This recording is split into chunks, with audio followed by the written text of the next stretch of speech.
L'essentiel de l'actualité avec Lionel Durel. Bonjour à tous, nous sommes le lundi 15 avril 2019. Voici les infos de 13h avec l'ensemble de la rédaction de 24matin.fr.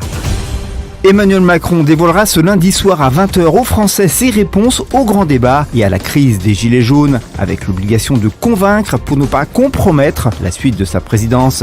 Il doit annoncer des mesures en faveur du pouvoir d'achat avec la clé, des mesures pour les retraités, les mères isolées et les bas salaires. Enfin, le gouvernement n'aura pas reconnu le RIC.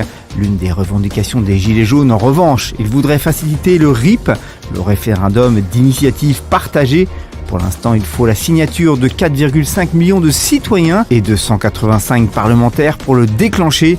L'idée, c'est d'abaisser ce seuil à 1 ou 2 millions de citoyens et à une centaine de parlementaires. Marine Le Pen veut tout remettre sur la table sans quitter l'euro. En effet, la présidente du Rassemblement national présente aujourd'hui son manifeste de 75 pages et ses propositions en vue des élections européennes pour tout remettre sur la table sans sortir de l'euro, entérinant un virage pris après la présidentielle. Dans ce document, Marine Le Pen explique qu'elle ne propose pas seulement un programme, mais une vision de l'homme, plaidant pour une Europe des nations et des coopérations en lieu et place d'une Union européenne fédéraliste et carcérale. Elle ne veut pourtant plus en sortir comme c'était le cas avant la présidentielle.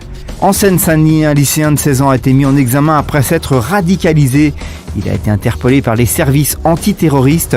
L'adolescent apparaissant s'être radicalisé sur Internet ne s'apprêtait toutefois apparemment pas à passer à l'acte de manière imminente. Le parquet de Paris a requis son placement dans un centre éducatif fermé. C'est l'endroit où le mineur se trouve. Aux dernières nouvelles, rapporte RTL.fr.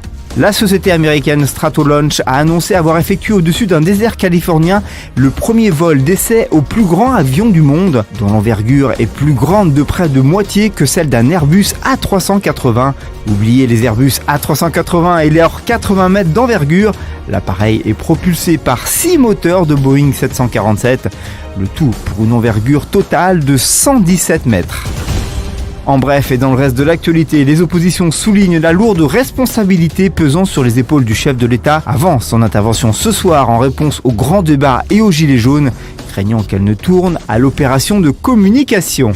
La Maison-Blanche défend le président accusé d'incitation à la violence contre une élue musulmane. Pourtant, la Maison-Blanche a assuré hier que le président américain n'incitait pas à la violence contre cette élue musulmane du Congrès. Donald Trump ayant tweeté une vidéo liant des propos d'Ilhan Omar aux attentats du 11 septembre, une association jugée scandaleuse par plusieurs élus démocrates. En sport, après la déculottée prise par le PSG 5-1 à Lille, Thomas Tuchel a répété ce qu'il répète depuis plusieurs semaines, à savoir qu'il manque de joueurs.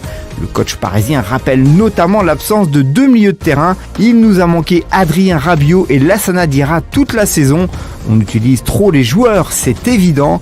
Personne ne le dit car on gagne, tout le monde doit réfléchir. Ce n'est pas possible d'être comme ça chaque semaine. Vainqueur à Marrakech ce dimanche, Benoît Paire est le grand bénéficiaire du dernier classement ATP.